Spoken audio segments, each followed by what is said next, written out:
Welcome back, folks, to the Nothing Notable Podcast, NFL Mid-Season Edition.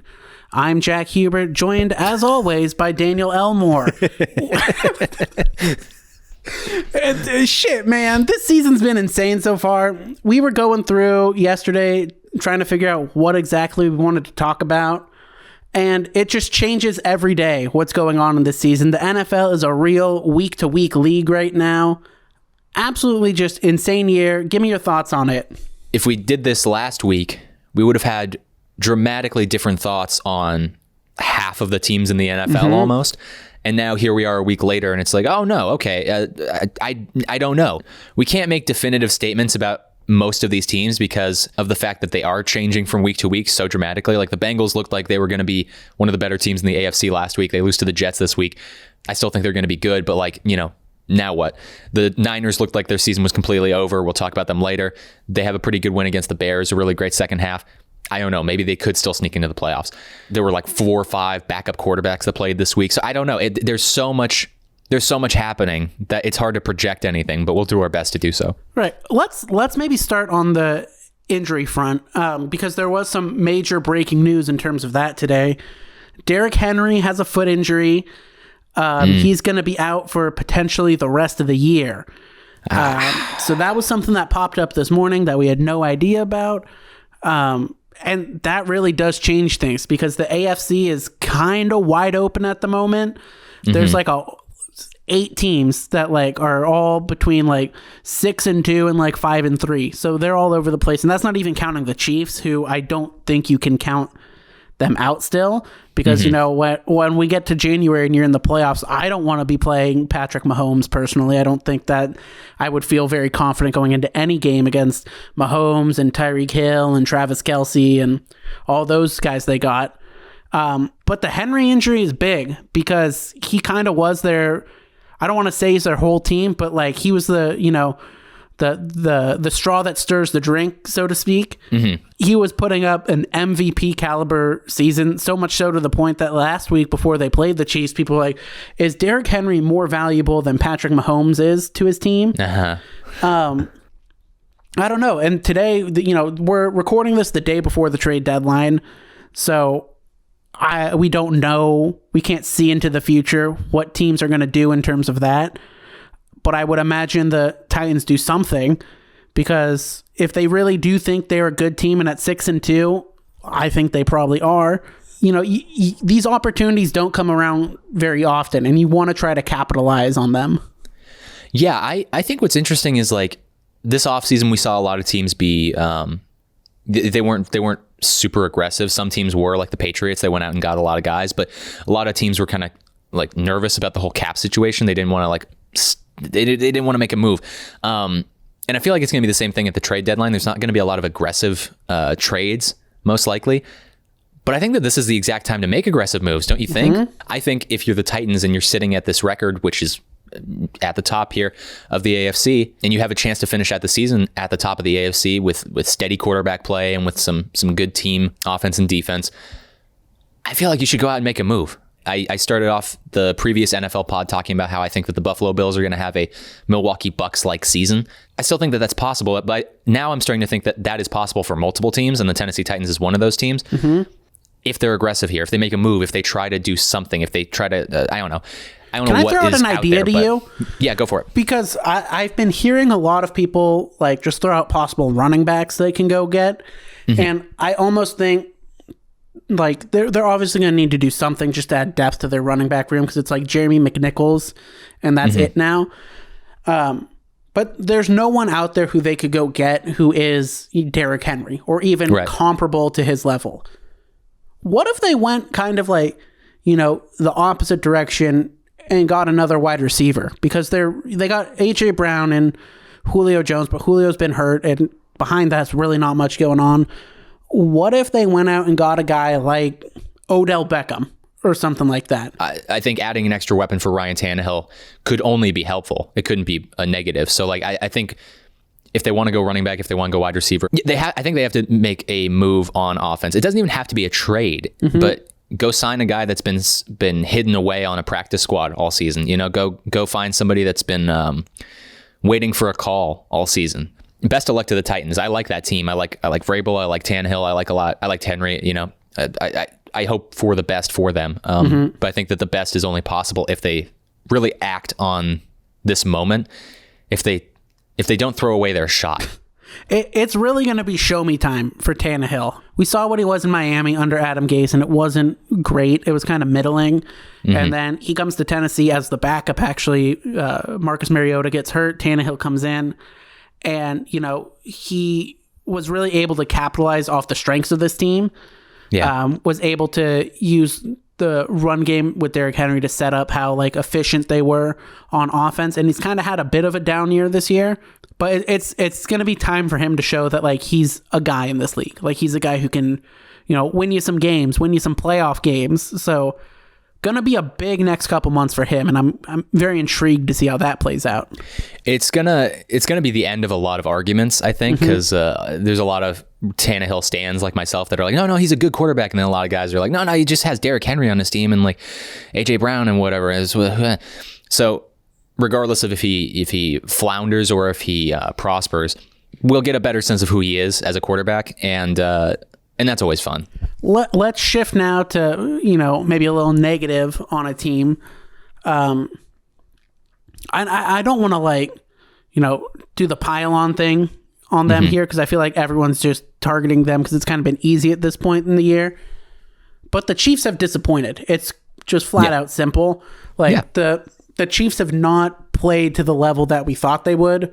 I think they're 3-4 right now. They play on Monday night tonight against the Giants, and you know, even assuming that they win that game, which I think they will, they'll be at 4-4 and still on the outside of the playoff picture. They've turned the ball over a lot more than they have in the past this year, and that's kind of been the big negative on their offense, and it's kind of been, you know, regression to the mean, so to speak, for them. And that was something I was saying to you a couple weeks ago, is some of these, you know, magical plays that Mahomes makes where he somehow threads the ball in between three defenders and right into Tyreek Hill's hands, like these just incredible jaw-dropping plays, they're just going the other way now. And you know, I don't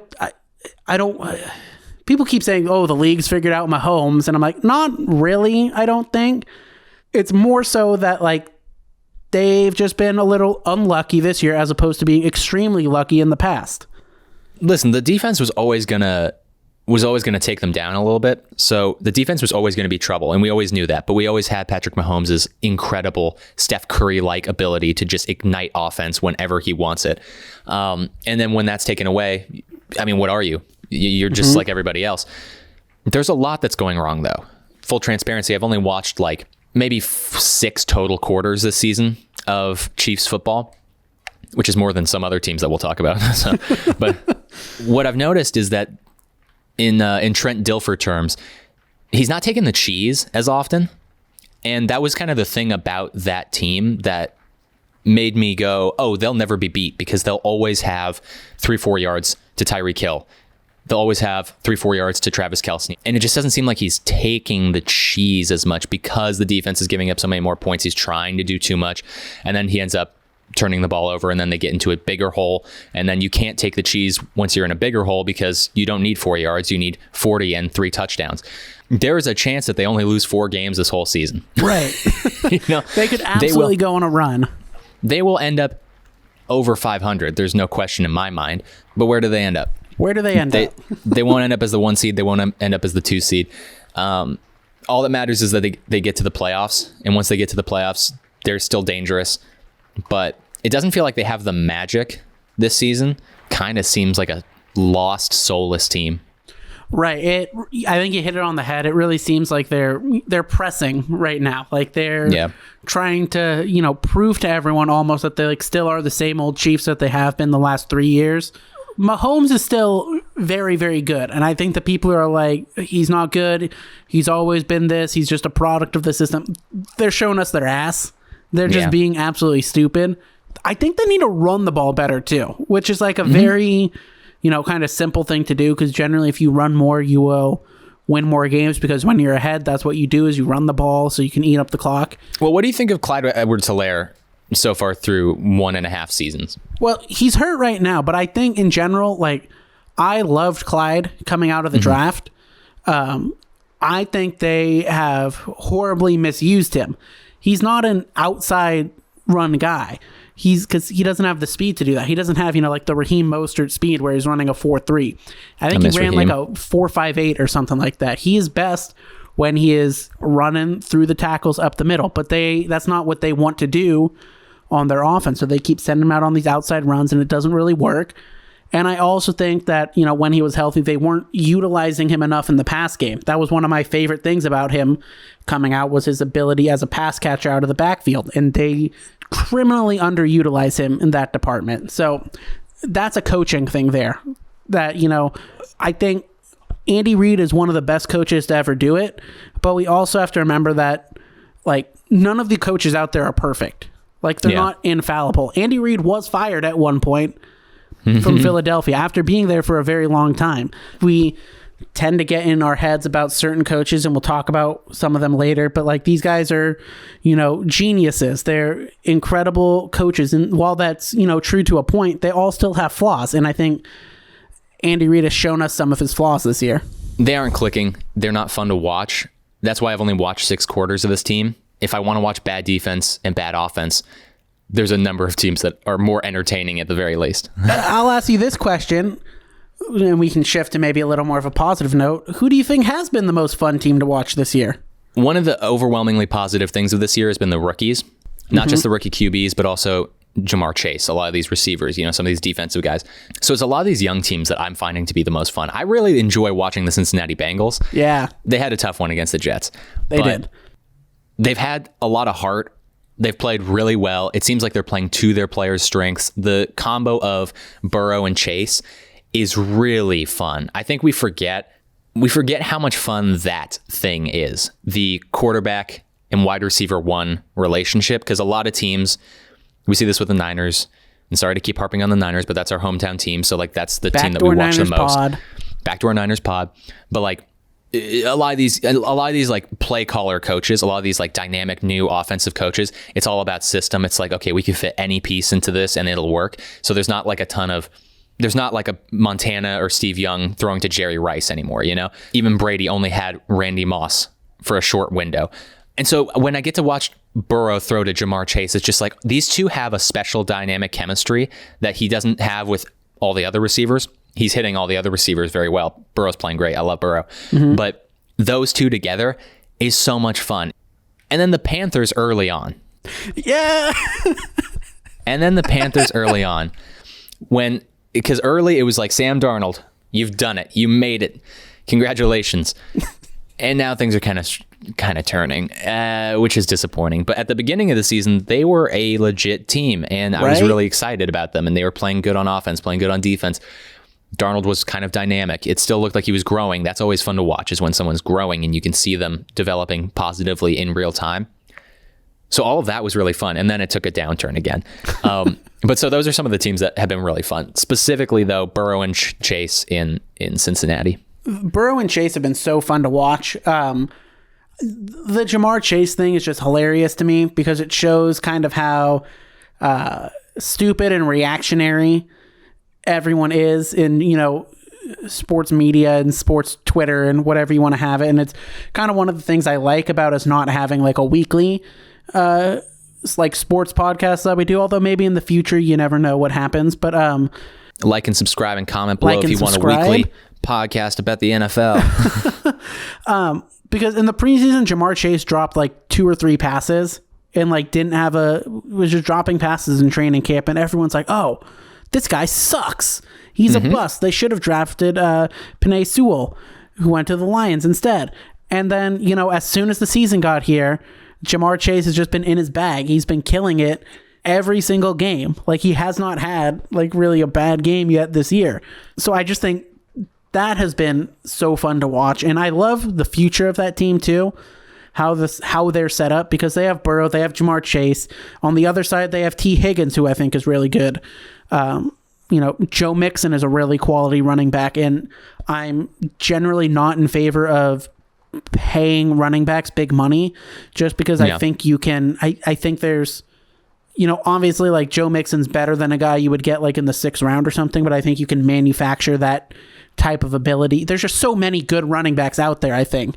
Right. But I understood why they paid him, because they weren't going to have to pay a quarterback for a while. So they were able to set up those contracts in a way that it wasn't really a detriment to the team. Their defense has been really great too. Awuzie, our guy, their defense has, I think, been more surprising to me than their offense, because I kind of had a feeling coming into the year their offense would be really good, but their defense has totally surprised me. Outside of yesterday where they got lit up by Mike White, they've been really good this season. It's been really fun to watch. Really fun team. They have a good offense. Joe Burrow is the real deal. I loved him last year, and I'm really happy that he didn't have any significant regression after the injury. Getting sidetracked here. Bengals, good job.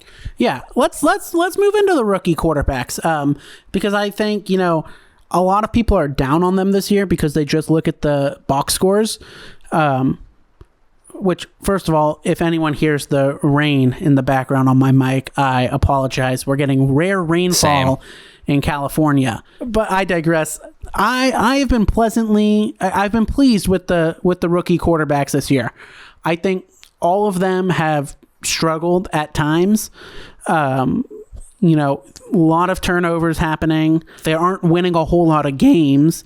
But I think, we've kind of been spoiled by some of the rookie quarterbacks that have come in the last few years, like Kyler Murray and, Justin Herbert was really good last year. We've been spoiled by those type of quarterbacks that we forget that it is a process to get a quarterback to that high level. Like I've said on the show before, progression is not linear. Yeah. And I think all these quarterbacks have had up and down years, but I think every single one of them, I see moments during just about every game where I'm like, oh, that's why this dude was a top 10 pick. And that's why this dude's going to be a future star in the NFL. I mean, look at Justin Fields this week against the 49ers, who he had his best game of his career so far. Mm-hmm. He had one play on 4th and 1 where he should have been tackled in the backfield and he slips out of it and instead gets like a 25-yard touchdown run reversing around the whole field. It was an incredible play. Zach Wilson has really struggled, but I've seen him make some really nice rollout down the field throws this year. Trevor Lawrence, same thing. He's turned the ball over a lot, but I think, he had his probably worst game last week, but when you look at some of his games, you're like, okay, I can see it there. There's the arm strength. There's the mobility. There's everything you want to see. Mac Jones has looked fine. Like, Mac Jones has gone hyped up a lot because he is winning games. He works very well within their system. Mac Jones looks like he knows how to play quarterback. He doesn't have the elite traits that some of these other guys have, but, he does a very good job of getting the ball out on time where it's supposed to go. Trey Lance hasn't gotten to play as much as he should have yet, but when he has played, he's looked good. So I've just been really pleased with what I've seen from these guys. Don't give up on these guys yet. If you believed in them coming out of the draft, continue to believe in them, because they have shown us that they have those tools that you're talking about. That's all that we need right now. We just need them to demonstrate that they have those tools, and they have those tools still at an NFL level. Do they still have that elite speed, or are these defensive linemen closing out on them? Did the gap shrink from college to the NFL? Do they still have elite arm talent? Like, there's just a bunch of. Do you still just have those tools that we all fell in love with? Because if you do, then we can build on that. We can work on that. I think in the case of Trey Lance, who we'll talk about more extensively when we talk about the Niners, he really hasn't been given any opportunity to do anything yet. Mm-hmm. The one game he started, the offense was just bad. We had 120 billion yards in penalties. Sounds about right. Plus or minus 5. Yeah. And so that was cool. So we don't really know, but he still is able to demonstrate a lot of those tools. He's still able to show us a lot of that stuff. Zach Wilson, Trevor Lawrence, the whole crew. You already went through them all, but they're all showing me why they were first round picks. And that's all I need, So to them, I say, hurrah, 3 cheers to you, and good for you. Right. And I think, to draw a parallel between these guys and some of the more recent guys, a guy who I haven't really seen show that ability yet is Tua down with the Dolphins. Yes. I can't figure out Tua because I just haven't. He's made some nice plays, but overall, like, I haven't really seen. Hasn't really been any plus traits to him so far. I haven't seen anything that's like next level stuff. And the Dolphins, I think, just in general, have been maybe the most disappointing team in the NFL this year. I think they're 1-7 right now. Yeah. That's been rough. And it's always hard to like figure out how to judge a guy in that situation because their offensive line has been just horrible. He hasn't had for most of the games like their full, plethora of weapons and receivers. But at the same time, his individual play hasn't been that great. He's done excellent in garbage time this year when they're already out of the games, kind of padding the stats a little bit. But it hasn't been pretty, and I wonder if the Dolphins maybe try to move on from him after this year, but then I don't even know what options there necessarily will be available. Let me ask you 2 questions. The first one, just give me a yes or no, and then the second one is a follow-up. Do you think Tua has top 32 arm strength in the NFL? Probably not. His arm does not look like it. He does not have a live arm. That's a term that gets thrown around a lot during draft time. No, he does not. I don't think he has top 32 arm strength, especially if you take into consideration like anyone who would be coming out in the first round next year, which I know is not a great QB class. I haven't dug into it at all, really. But I'm sure some of those guys have better arms than Tua. And I'm not coming at this from any particular position, so I'm not trying to make any real point. This is genuinely a question. Can you make it in the NFL if you don't have a top 32 arm? Top 32? No, probably not top 32. I don't think so. I don't know where in just a broader question, I don't know where the line is on like where you can make it in terms of arm strength, but top 32, no, I probably not. I think as long as someone has a better arm than you, like I don't know. I'll admit I've only watched maybe 4 full quarters on Dolphins. But in those quarters, I think like 2 of those quarters, Tua played really well actually. So I just happened to catch him on a couple good days. Even in those good quarters though, like I didn't see a lot of plus traits. Mm-hmm. I think a lot of the stuff that coming out of college that people liked about Tua was his intelligence, his demeanor, a lot of the off the field stuff. They just liked Tua a lot. We knew that he didn't have the arm strength. That was always there. There was no secret. But I think we maybe fell in love with the brain a little bit more than we should have, because you still have to have those physical traits. And it's worked in the other way too, where we've fallen in love with the physical traits way too much and ignored all the off the field stuff and all the personal stuff. But in this case, I'm not here to say bye Tua, goodbye, leave the NFL, but I am expressing concern at this point. I gave him a grace period where I was like, okay, fail and fail again. That's fine. Just show me something. And to my uneducated eyes, he has not shown very much of anything. Yeah. And, we all know that they have been linked to Deshaun Watson, but we don't know what at all is going to happen with that situation. And I think the question just becomes then, like, especially if they don't have their own pick, which is going to be a top, 5 pick at this point in the draft in an already weak quarterback class, which someone will inevitably reach on a quarterback because that's just how the league works. There will probably still be, multiple quarterbacks picked within the top 10. Yeah. Where do they go? Like, do you be like, okay, I guess we'll ride out to another year. But at that point, like if they have a year like this year, Brian Flores is probably going to get fired. I don't think he's done a great job coaching this year. But so like if you're Brian Flores, do you want to really like attach your ship to that? Because like you're probably going to go down with it. But then like what options are out there? Like are they going to go try to get Aaron Rodgers if he decides to leave? Beyond that, like I don't know. Like maybe Kirk Cousins gets moved this offseason because I think his time is just kind of like I think the Vikings maybe realize, okay, I guess it's done here. Do you go get like Jimmy Garoppolo or something? Like what's the move here? None of those really feel like, unless you somehow get Aaron Rodgers, like elevating moves that take you to the next level. Like Kirk Cousins I think is good, but like they're not gonna, it's not like Super Bowl good is gonna happen. Mm-hmm. And then you're just like stuck with a 34-year-old quarterback you're gonna have to replace in a couple of years. Like I don't know what the path forward is for them. Russell Wilson maybe, but like you don't know what if any of these things are going to actually like come to fruition. Detroit wants to get rid of Jared Goff. Miami wants to get rid of Tua. Come this offseason. Like you said, what's your best option? Mm-hmm. How much better? Let's just say in the case of Detroit, they send Jared Goff packing. They get a 6th rounder for him or something like that. You're going to sign Jimmy Garoppolo? How much does that raise your floor? you know, like as opposed to just re-signing Jared Goff, having a second year in the offense and maybe getting some better O-line and then specialty drafting a guys. quarterback the year after that. Like, so I don't know. With Tua, I'd like to see them ride it out a little while longer. Like, I don't know where the Dolphins are heading to, because I think the difference between the Dolphins and then, say, the Lions is the Dolphins won 10 games last year. So Right. they were in a position where they were, expecting to fight for playoff seeding and, maybe try to win a playoff game or two. But now it's like, okay, are we in full-blown rebuild mode again? Like at the end of last season, it looked like there was hope for the future. It looked like they were building blocks. They were going to continue to progress forward. But, hey, Jackie, progression's not linear. Hey. That goes for coaches and teams too. And so now they've looked bad. They have the same record as one of the worst teams in football, the Houston Texans. So if you're Brian Flores and your team is that bad, you're definitely in the hot seat. So you have only, I think, one option.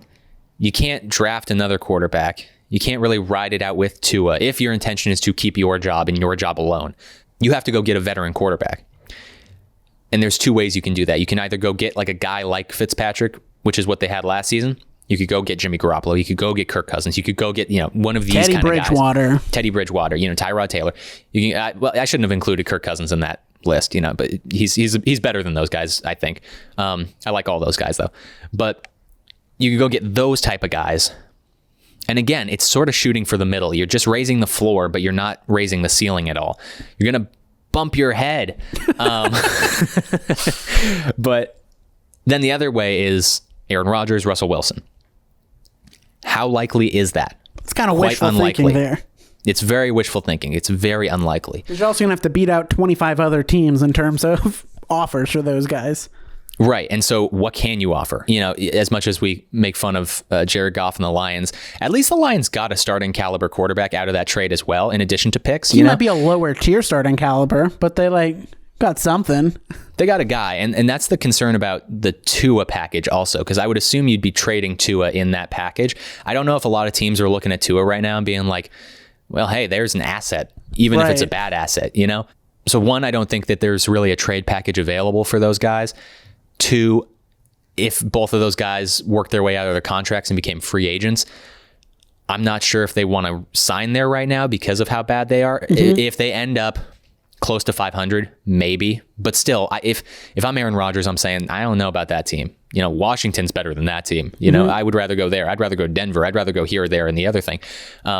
So your best option to keep your job is to go with one of those guys, but the opportunity there, or the potential of actually getting them, is really difficult. So what's going to end up happening is they are going to go get a Tyrod Taylor, a Teddy Bridgewater, a Fitzpatrick, a Garoppolo, one of those guys. And then they'll shoot for the middle, and then they'll be in the middle for a while, which is extremely disappointing because I really like Flores. I really like this Dolphins team. I really wanted to see them succeed. We both had high hopes for them coming into this season. So what I want out of the rest of the season for the Dolphins is I want to see Tua play really well. I want to see the Dolphins start to win games so that this future doesn't happen. Almost in a similar boat is the Cleveland Browns, because they're finding themselves in a situation too where they're like, we thought we had our guy at quarterback, but is he really? And I think, Baker has not played well this year. I know he's been injured and dealing with an injury, and God bless him for playing through that. That's admirable toughness there. Yeah. The problem that the Browns have, which I think is a little different than the Dolphins situation, is they got to decide whether or not they're going to play or going to pay Baker. This is year 4 for him. Next year is, the final year, and then he's a free agent, and you kind of have to decide, are we going to pay this guy? Are we going to go, the franchise tag route? What are we doing here? And at the same time, they're in a situation where if, like we just talked about with the Dolphins, what else is out there? What are you going to get that's, significantly better than Baker? Which guys are out there that elevate you over the level that you are now? I think that's a situation where they would maybe look at a Kirk Cousins, because they are kind of in a Super Bowl window, and Kirk Cousins played under Stefanski in Minnesota, so that's a possibility. But there's a couple of teams like that now who I feel like are kind of backed up against the wall. Just run through them really quick. Teams who need new quarterbacks. We have the Texans. The Lions don't have their franchise guy. The Broncos, Steelers, if Big Ben retires or even if he doesn't. The Dolphins potentially are on that list. The Browns are potentially on that list. Football team. The New York Giants. I don't know how many teams that was, but like 8 teams. That's a quarter of the league there who like might be looking for quarterbacks this offseason. And are there 8 quarterbacks out there who are better than the 8 quarterbacks who we just listed? I don't think so. So a lot of teams are finding themselves in a really tough spot. I think a lot of these teams are closer to the Dolphins situation where like they're going to just have to pay their guy or just find a guy that's comparable and it's not going to really raise the ceiling at all. However, the Browns are in a really interesting spot. Like you said, Baker's not played well. They have to decide if they want to pay Baker. This is extremely disappointing because we were both really high on Baker coming into the season. I think I picked the Browns to make it to the Super Bowl. And there was nothing wrong with making that choice at the beginning of the season because there was no indication that Baker would play this poorly because he was playing better and he was progressing. But motto of the pod, progression is not linear and neither is regression. So I don't know what the deal is with Baker. Hopefully he figures this out. But if Baker's not your guy, I think the Browns are the best shot if you're Aaron Rodgers or Russell Wilson that you have at winning a Super Bowl. Browns or Steelers? I would say one of those 2 teams. I agree. And I think neither of those 2 quarterbacks are going to end up choosing the Browns. Right. Does anyone want to go to Cleveland? No disrespect to Cleveland, but... Nobody wants to, but that's absolutely because they have an incredible defensive core. They have 2 stud running backs. They have wide receivers galore, even if they lose Odell Beckham Jr. They have a great team. And they are ready to win a Super Bowl. That's why you picked them at the beginning of the season. All we needed was Baker to play above average. Now, even if they can't get Rodgers or Wilson, I do think this is the one team that can win a Super Bowl with a Trent Dilfer. I think that if they got Kirk Cousins, they'd be in a pretty good spot. Mm-hmm. I think if they got maybe even Jimmy Garoppolo, I was going to say, I feel like this is the one team where like they could somewhat replicate Garoppolo's success in 2019 if they had a strong running game and a strong defense, and if they can get Garoppolo to limit the turnovers. I agree. I hope that by the season's end, there is a definitive take on it, whether it's Baker is the guy or Baker is not the guy. I just hope that we know by the end of the season, because that's been part of the problem with Baker is he's been sort of a quarterback of 2 halves each season. And if we get a good half, then we're going to be in the same spot next year where we're going to come into the year being like, hey, he played really good that second half. Like if he just keeps that up going into the season, they're going to be Super Bowl contenders. So I hope that he either plays like crazy good or he continues to stink it up and we have a definitive case for shipping away Baker Mayfield. You know, just through this discussion here that we've had, I was thinking about something we spoke on in our first podcast on this channel, our first NFL podcast, where we were talking about how there seemingly last year was more quarterbacks than there were job openings. Mm-hmm. And in a way, I think that's true, but I think they're all like they're not very good quarterbacks. Like they're fine ones, but like there is a list of probably 15 to 18, 20 quarterbacks in this league right now who are like okay, and like you can win games with them if everything goes correctly, but like they're not going to elevate you to the next level. And I think that's a really interesting dynamic to have in the league right now. They're non-difference making quarterbacks.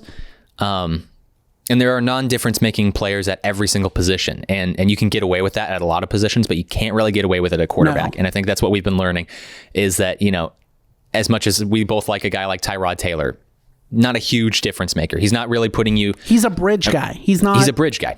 Yeah, exactly. He's not putting you in a position to win Super Bowls. No disrespect to the man. I think Nothing Notable follows him on Instagram. Yeah. We love Tyrod. But those are the guys that you have to do everything right. Jimmy Garoppolo too. You have to do everything right to make them look great. Well, and let's talk about it. Let's talk about it now. Jimmy Garoppolo, the 49ers, disappointing year so far. I think the tone of this segment is going to be much different than it would have been if we recorded it at about 12 o'clock yesterday when the 49ers were losing and had a 3rd and 16 in the third quarter before Debo ripped off an 84-yard touchdown, which was then not a touchdown, but you get the point. We both thought that they were a Super Bowl level team coming into the year. Like, that was just kind of like the feeling we had, and that has not been the case. The team has never really gotten to a rhythm this year, and maybe all of this will change going forward. They seem to find a spark in the third quarter of that game yesterday, but just in all phases they've been kind of sloppy. They've had a lot of defensive penalties. The offense has never gotten into a rhythm this whole season, really. Disappointing year. And the big thing I've been thinking about in regards to them is it all comes back to Kyle Shanahan. Now, we know he is a very good offensive play caller. He has good plays. He generally calls the sequences of those plays well, although I think he's gotten out of rhythm a lot of times this year. But the team has not had much success under him. And I know what people are going to say, the injuries, and they were, having backup quarterbacks like Nick Mullins and CJ Beathard. But then this year they had a guy who, they believed in, who they decided to keep around, who they kind of, fractured the offseason with by keeping him and, trading up to get Trey Lance and then being, splitting reps between them. And he hasn't done well. And there have been coaches in the past who had bad quarterbacks and still succeeded. The one who comes to my mind immediately, and people might laugh at this, is Bill O'Brien. Was Bill O'Brien a better head coach? Was Bill O'Brien a better head coach than Kyle Shanahan was? Because Bill O'Brien made it to the playoffs with a combination of Ryan Mallett, Brian Hoyer.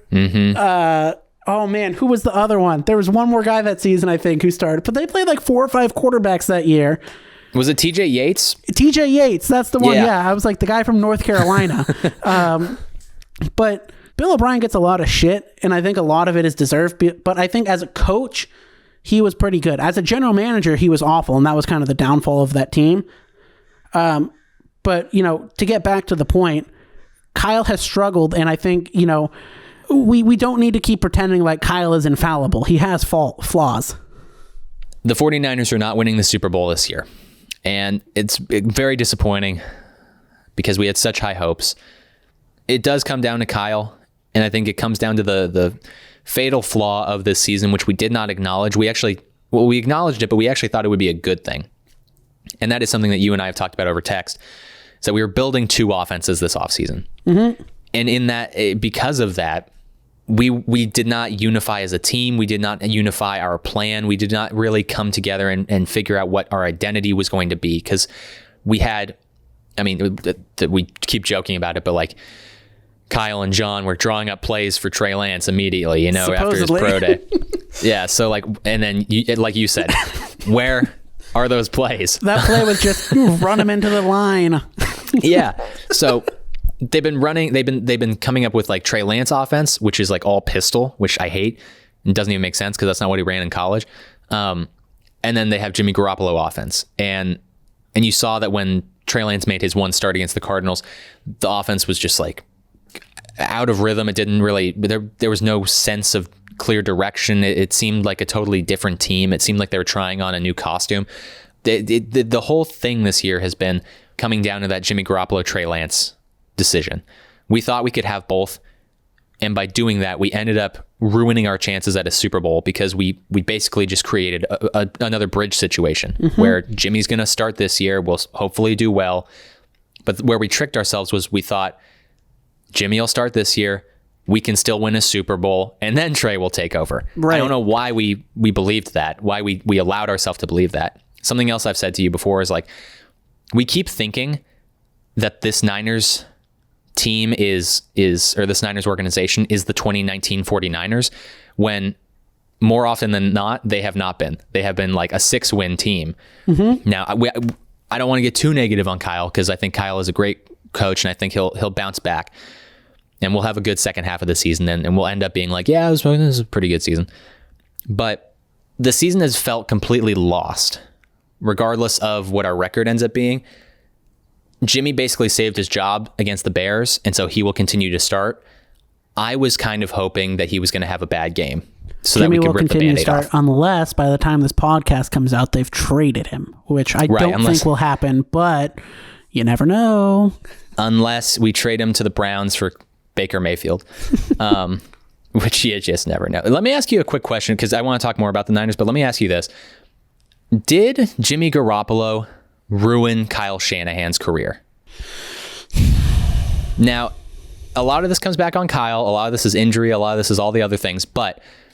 And obviously it's not Jimmy Garoppolo's fault that we traded for him. But if we did not trade for Jimmy Garoppolo, what would have happened? So, you know what? I do want to speak on this because I have been, thinking about this for literally the last 3 weeks, just nonstop. And especially last week after they lost to the Colts. The plan was always, from the moment they got here to try to sign Kirk Cousins after the 2017 season.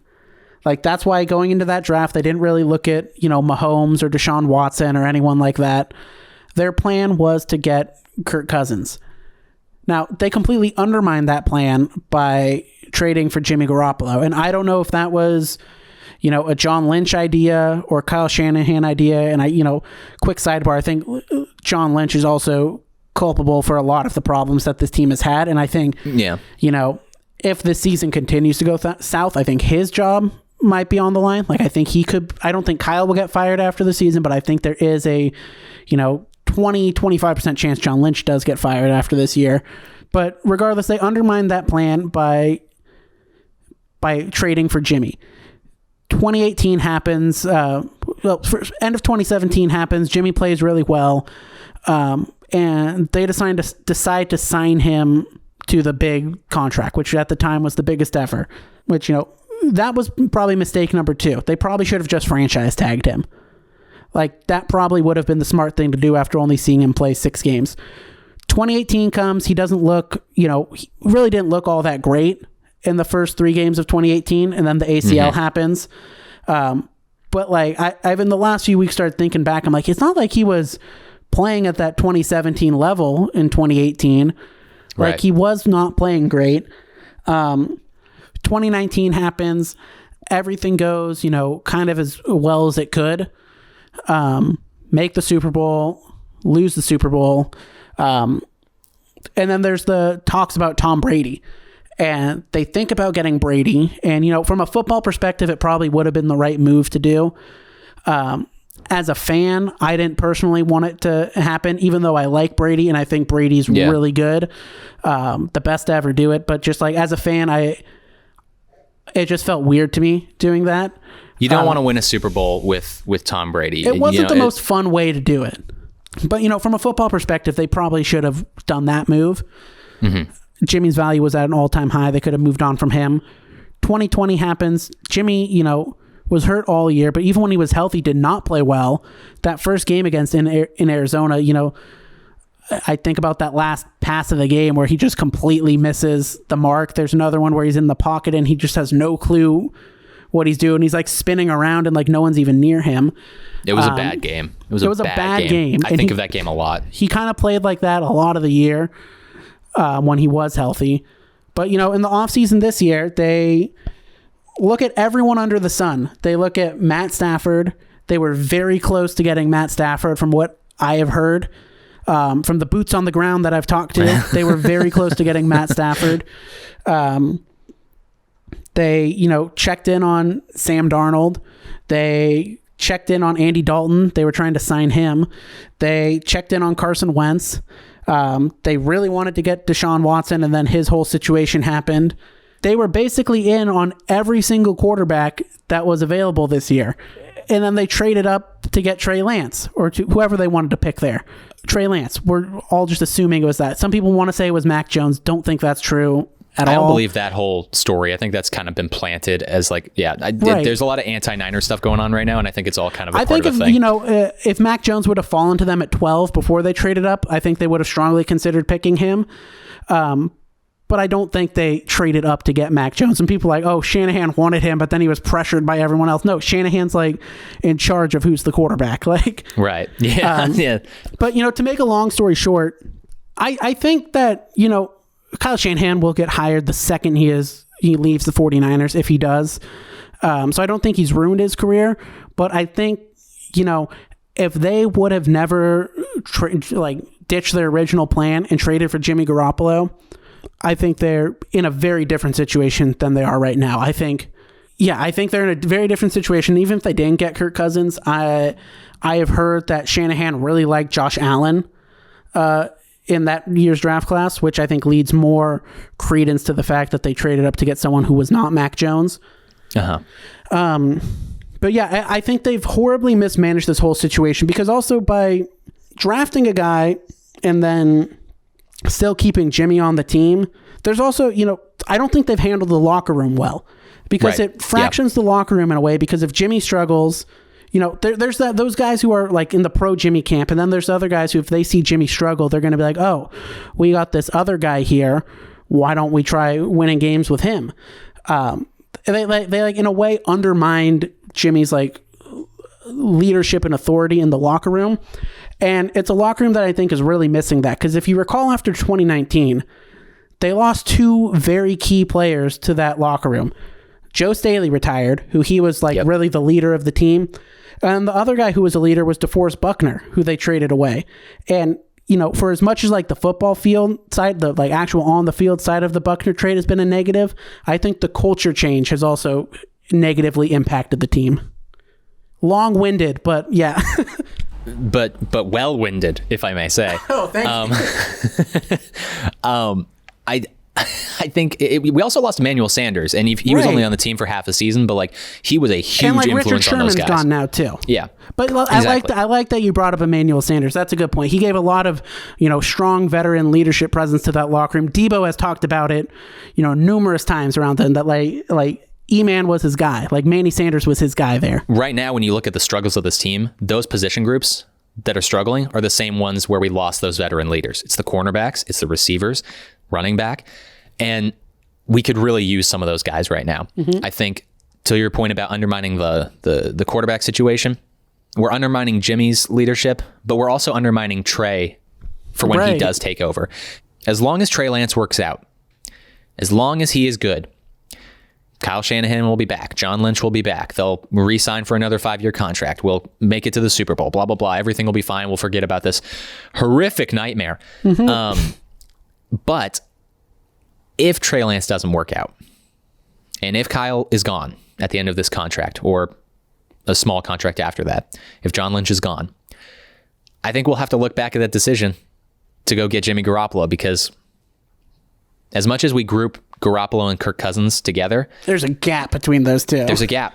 There is a gap. And a lot of Vikings fans will be like, you guys don't watch Kirk Cousins play football every Sunday. That's true. And I would say you're wrong. I do. I do watch a lot of Vikings. I've always been a fan of the Vikings. Yeah. But there is a gap. There is a gap. And there's just small things about Jimmy that like we've been neglecting over the years that have now begun to pile up and pile up and pile up. And we're starting to see all of these small things that we thought would be fixable. We're starting to see that they are not fixable, and they are actually just indicative of who he is as a quarterback. And as those things pile up, we're starting to realize that he's not the guy. He probably never was the guy. Mm-hmm. I was also thinking about that 2017 run Jimmy went on, where they won. They were 6-0, but Jimmy was also like not good throwing the ball deep. And you know what? He's still not good throwing the ball deep. Jimmy is the same guy who he was 5 years ago, and that. You don't want that. You want people to get better and better. Really, the last point I have on Kyle Shanahan, he's got the like actual football side of it down, the X's and O's. Yeah. I think he's missing out on the, the managerial side, the leadership side. And I was thinking a lot about John Harbaugh this week. Yeah. Because the result of getting players to believe in a coach is the coach believing in the players, if that makes sense. I was thinking about, John Harbaugh elevated Alex Smith, And I constantly think back to him, on the sideline every game's hyping up Alex Smith, banging on his shoulder pads. Yeah, exactly. All those guys, say what you will about John Harbaugh. If we really want to go into it, that's probably the first mistake the 49ers made, was firing John Harbaugh. But, we don't got time to dig into this rabbit hole here today. It's only a backdoor 49er podcast, not a full one. Right. I don't know if Kyle gets that out of his guys. You look about, I never see him hyping up Jimmy on the side. I never see him hyping up any of his guys. I don't see him, getting them going. And I think, he's a tough love type of coach. That's how he manages people. And for some people that works, some people it doesn't work. For, Debo, his tough love that he gave towards him worked. Debo has turned into a better player than he was his rookie year. Yep. It did not work for guys like Dante Pettis. Yep. I don't think it's particularly worked for Brandon Ayuk so far. Maybe he'll, if he leaves the 49ers, he'll figure this out on his second job somewhere. But he needs to learn to be a better manager of people and not just the nerd X's and O footballs guy. He can ice guys out. There's that portion of it. Then there's also going back to the ego portion of it, where he would rather start Dante Johnson over Ambry Thomas. He would rather start Mohamed Sanu over Brandon Ayuk. He would rather put some of these guys that we know aren't great. He would rather have them start than some of these younger guys. And I think that also speaks to him being afraid to allow his rookies and young players to get on the field and fail. And how quickly he could put you in the doghouse when you do, which again is just, it's bad. But then there's some players he doesn't put in the doghouse, who I've seen constantly fail over and over again over the years. And Jimmy hasn't been put in the doghouse. I've seen Jimmy make some horrible plays and just have some outright awful games. Jimmy's not in the doghouse. I've seen Dante Johnson get cooked over and over again. He's not in the doghouse. I've seen Marcel Harris miss tackle after tackle. He's not in the doghouse. Dan Brunskill, outside of that one game where he just murdered Aaron Donald. Yeah, that was insane. Dan Brunskill's not been very good. They drafted a guy in a second round to replace him, and Dan Brunskill's still on the line. No disrespect to any of these players. They're all much better athletes than I could ever dream of being. But compared to some of their peers, they're not as good. I don't think Kyle is doing himself a favor this year, particularly in his post-game interviews. He's being very icy with the reporters. He's always kind of been, holding his cards close to the chest. But this year particularly, it seems like he's not giving us the answers that we need. And I don't know why he's not.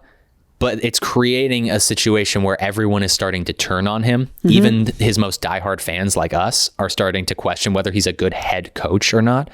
And that sucks. I think he's got to get out ahead of this thing and start being a little bit more honest and open with the reporters. It's very difficult to do so when you have a tough loss, to be like, hey guys, let me just pour my heart out to you and explain all the mistakes I made. I get that that's hard, but there's a number of moments that I can point to. I won't point to all of them, but there's a number of moments that I can point to where he is being intentionally obtuse and he's just not allowing anybody to understand his thought process. And when we can't understand his thought process and we're losing, we have to question him. And that's where we're at right now. I think it'll all turn around, but we have to question what he's doing because what he's doing is not working. I think he just needs to give some guys a hug. Just give your guys a hug, Kyle. Just give them a hug. Football's all about hugs. Right? That's what we've always said. Well, I think that wraps up this pod. We covered... Wraps it up in a big old bear hug. Big old bear hug. Backdoor 49ers pod. Maybe we'll start a weekly 49ers pod at some point. You never know. We absolutely could. Thank you guys so much for listening. This was an all over the place NFL pod, but I think we had some nice bits in there. I really enjoyed the conversation. If you enjoyed the conversation, leave a like, leave a comment, follow us on Instagram @NothingNotable. Subscribe, share it with some of your pals, click something. I've been Jack Hubert. That is Daniel Elmore. Thank you all for listening.